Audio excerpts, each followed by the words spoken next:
Michael. He's Abdul. Yeah. If you watched our last video, I named myself Abdul by accident. I don't think he wants to be Michael. But anyways, okay. So today we're going to talk about how we divided our initial 3 months into an alpha MVP, a beta MVP, and what Abdul is claiming. Did you come up this with yourself? No, I did. No, I I saw it somewhere. Okay. I saw it somewhere. And an MHP, Yeah. right? And it's a most or happiness product. Yeah, minimum right? happy product, right?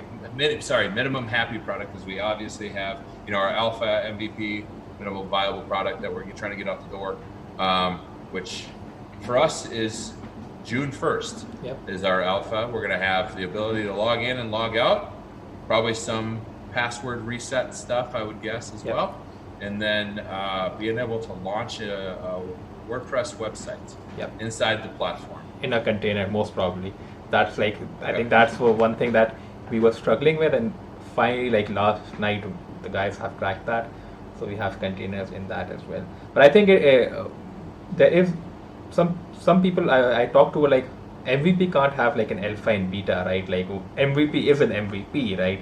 But I said for a product like ours, which is the scope of this product is quite large, right? It's not a small product. What we are trying to build is, I know this is a product that even like today is like May 16, 2020. In May 16, 2022, we'll still be building the product, right? This product is huge. This product has so many features, and the industry is changing so fast. The cloud, there might be in 2 years, there might be a completely different technology that we have for cloud instances. So we'll be building on that, right? We'll be building new features. So the idea was, for a product like this, just having like one MVP and forcing that doesn't make sense, right? We have to kind of divide this whole process as well. And I think that's the main idea where it's kind of started, right? Because I remember that when we started talking about it, I said it's 3 months for an MVP, and I came to you, okay, this is how we'll do it. I think it was August, right? I think it was August when I said that we'll have an MVP, and then the discussion that kind of went on for another week or so. So I think Michael can kind of expand on how that. Yeah. I mean, just for me, I've tried to develop tools before and wasn't very successful, but spent, I'll even say, 80 grand trying to build a tool not recently, in the last 10 years, and it never seemed to have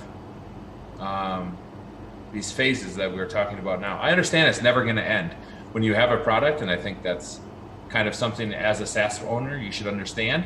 The product's always going to have this development cost that you always need to continue to maintain, or at least maintain the product, if not add new features. It just constantly never got to the point where I was able to really use the platform that I needed to, right? So that was my big issue with it, and that's why I pushed Abdul from the beginning to be like, no, I'm not going to spend 4 months worth of money to not see anything, right? That's why I'm always like, hey, let me just get a login screen. Let's just get this launched. And I think finally we kind of came together and said, hey, okay, cool. We'll do it in some sort of phases, which is an MVP in phases almost, right? So we're taking kind of both the old life cycle, I think, of kind of a product, and the minimal viable product, and kind of mash them together. And actually they've fallen on monthly cadences, right? Yep. So we have the alpha MVP, the beta MVP, and the MHP for June, July, and August. That's kind of what I've seen. We haven't even necessarily confirmed those are the dates. Yeah. Would you consider that's how I think we have had it, that we are in right.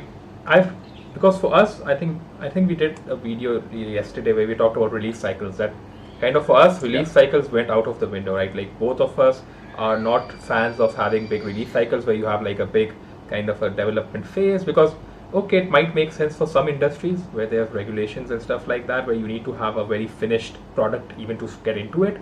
But for SaaS products, normally you shouldn't have a very big release cycle kind of thing, or we start developing it for 6 months and then we release it. So the idea was that we divide this into phases, so monthly phases, to make it easier to track, right? So May is our alpha MVP phase. So right now we are into our alpha MVP phase, which ends on 31st of May. So 1st June is kind of a date where we've said that we need to see the alpha MVP features that we've decided on. As June starts, June would be our beta MVP phase. So in June, we'll be developing our beta MVP. On 30th of June, that phase ends. So 1st of July, we should be able to see the beta features there in the product. and then July is a MHP phase. So in July we'll be developing the MHP version of the product, and by end of July we should be able to see all of those MHP features there.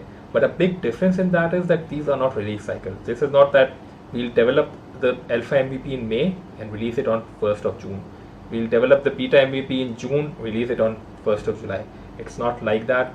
It's just to tell the team that this is the phase we are in. This is the phase. If a feature gets done, it gets pushed. This is a very simple kind of a motto that we have in the company. Yeah, if it's done, it's shipped. Yeah, so two or three times a week we could be pushing new features right now. Yeah, right. Right now it's like we did push our first kind of code merge yesterday after the sprint. Yeah. But I think in not in alpha, but at least in beta MVP, it should be a couple of times a week, and in MHP or just after MHP, it should be every day. That's the target that I have once we get into the score, because by MHP our core features should be very ironed out, right? They should be there. So all the features should be incremental. So they shouldn't be taking days and days, weeks and weeks to build. So the idea is that we always we will have a feature. This is a feature we need to develop. Have a backend and frontend develop on it. They do it. It gets QA'd.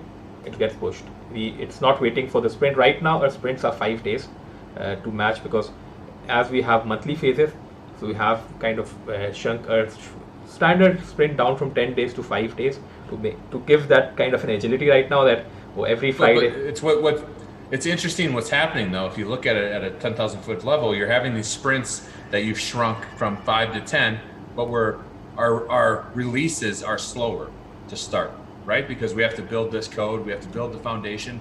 But as we get this momentum, the sprints will probably become larger, but the actual releases will be much faster, right? Which is actually kind of cool as a product owner, right? As we're seeing all these new things every week getting rolled out. Where right now it's kind of slow, but the sprints are shorter. So it's like kind of like expanding the sprints, but making the releases come much quicker, which is cool to see. Yep. So most probably the sprints will after MHP go to 10 days. But because we will be having continuous CI/CD in integrated continuous integration and deployment, the idea is that we have automated testing. So we have those things. So code would get pushed. Like if a developer is working on an improvement on the DNS module, if it gets done in the morning, it gets pushed in the evening, kind of a thing, right? Mm-hmm. It gets pushed. So because we will be having versioning in the product, like every user would be able to see which version of the product they're in, even in a web app. So they can we can pull back very fast. The idea is that if something gets pushed and we have to pull back, we can pull back very fast, right? If something is done. So it's like, but that's why we are telling people that will be coming on board that this is actively developed product, and that I think we would be in that for at least the next 12 months, that we will be an actively developing product, right? The product will be being developed very actively. Things will be. I mean, the way you and I think it's going to be much longer than that, right? You and I are always coming up with new ideas to add to this. Yeah. But I think reach 12 months, the code base would be so stabilized that any new features that come on top of it won't disturb the kind of the overall kind of the layout, right? They'll there'll be add-on features. So, but for 12 months, I think that it would be very actively developed. So there'll be features being pushed out every day, every few hours, every other day. Something would be changing, right? Something would be changing. So the idea is that's why we have some features which we call the nerd mode kind of built in. We're building that in. That if you want to have the fastest release of features, go into the nerd mode, everything would be unlocked. All new bleeding edge features that we are pushing will be pushed first to nerd mode, the nerd users, and then it would go out to the normal users. So you are having that kind of things from the start to make sure that we have this, because otherwise, like if we try build like this other example of having all the messages, right? I have worked with several companies who have been have big products for 4, 5, 6 years, and when I tell them, okay, where's the language file, where's the file where I can I'm a marketer, I want to change the language of all the error messages that are coming, all the small strings, all the small options that are coming, and then they're in the files. You have to go edit in which files. We are trying to, even though we are getting some pushback from the developers, we are trying to get that sorted from day one, because developers, even though they're good at making products, they're not that good at writing messages and errors, right? So we want to kind of bring that. So having those, even I remember when I told you that it will allow us to go multilingual. You were kind of multilingual, because the thing is, these are the things we have to think of right now, because when you get to that time and you don't have it ready, that's where you say, why didn't we have this ready, kind of a thing, right? We should have done this earlier. Well, and I think that's where your experience comes in from. I've never run a company that's had 20,000 clients, right? Or whatever number that other big 8 client company you used to work for had, right? A large number of clients, right? And you're thinking at that scale coming in. I'm thinking more from the bootstrap method, which I think is almost how we think, right? Like if you look at how we laid out the plan, I was very much from the bootstrap side. Hey, how are we going to do this? And you were from the top, like, hey, we know this will be in 3 months. Like, we're fine. Like, no, we have to pay for this, right? And figure out how we're going to get there. But it's like, that's how we're merging it together to get where we need to go. And that's why you're seeing things in the product that even the developers aren't seeing yet. And they're like, oh, okay, that makes sense. And then they kind of get on board.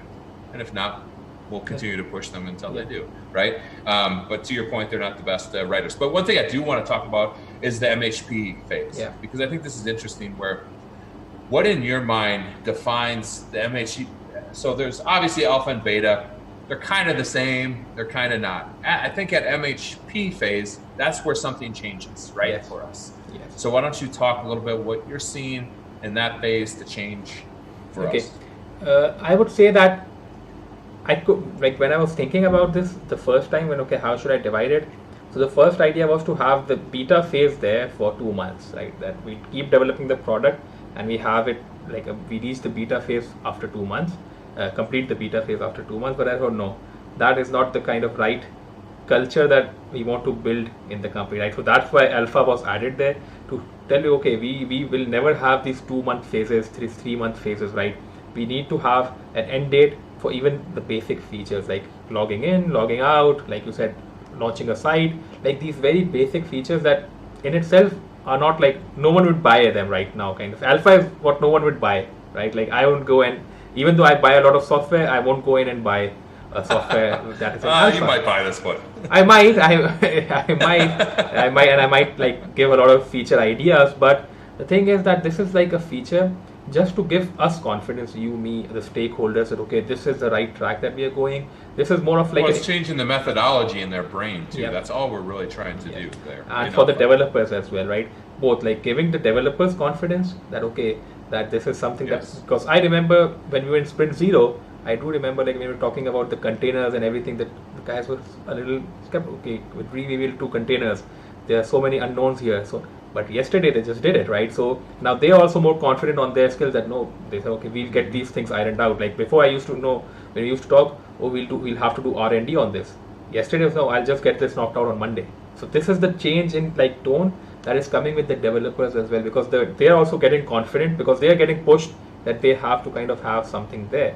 And for us as well, this is giving me and you, I think, more confidence on okay, how we are going, how the team is kind of taking it up, how they're kind of taking the responsibilities, things like that, right? I think that's why I always said alpha is an internal phase, right? It's an alpha phase is internal. This is just to give us and the team more confidence in what we are trying to do, right? So because I know that once we reach, and if you look at it, the alpha phase was very tight because many people might know, it's right now Ramadan, right? So we have shorter work hours, we have Eid coming in, so alpha was already very tight, right? But we just know we have to do it. We can decide on what we want to do, kind of we can limit the features and everything, but we have to have something there on 31st of May. On 1st of June, we need to have a very basic idea, just so we all are more confident going into bigger kind of things, right? And I would say that was the number one thing I think we said over and over in every interview, was that we are going to set deadlines and we are not going to miss them, right? We can shrink the scope to be small enough so we hit those deadlines, but getting the mindset changed that missing deadlines is okay, that's not going to be okay, because then we can start pushing more into the features or into the sprints to get everything done that we want to. And we're starting to see, even after 1 week, the benefits of that. I think they stayed late to make sure we hit that deadline, right? And I appreciate all those guys that did that. And we jumped on the phone and said that last night. It was late for those guys doing that, but it was great to see them doing that and really buying into what we're saying, right? Like, hey, this is what we're going to do. This is why, because if we roll that, guess what? Now we're not hitting August for MHP. Now it's October. So dominoes effect, right? It's the dominoes of everything gets rolled out, right? Everything has to then get straight. stretched. But I want you to get back to the MHP Yeah. phase. What do you think defines the MHP phase as something different than the beta phases? Okay, so I think for me, when I said okay, we have 3 months, right? We initially had 3 months to get to the MVP phase. I said MVP for me doesn't sound really good, right? It's like a product that just might be okay. It's usable. Like if I got Bionic WP as an MVP, when the thought is MVP, I kind of tried to change my kind of thought process there as well. That's why I added the term happiness. That MVP always feels like a product that's just barely kind of usable, right? That's why it's minimum viable. Yep. Like it might do something. Yep. We know okay, for us an MVP means that a person can sign up, they can add their billing details, they can launch a site, and it works. That for us is an MVP, right? If these things happen, we have the core of our product done. But so this is not where a person will be happy, right? He won't be happy to have this, right? So the minimum happiness product is like a product which, if someone who's already working with a competitor comes to us at that time and signs up, they won't be disappointed, right? They'll be okay. They'll know okay. There are a lot of features that are being developed, but because we'll be actively developing, they'll be seeing new things coming out every day, every other day. So they'll know this is actively developed. They'll be asked for feedback as well. That okay, give us feedback. That's something that I am kind of looking at, how we can have a very quick feedback loop with the customers, early adopters that come in to the company. So how we can get the feedback rolling, how we can get that incorporated in what we do.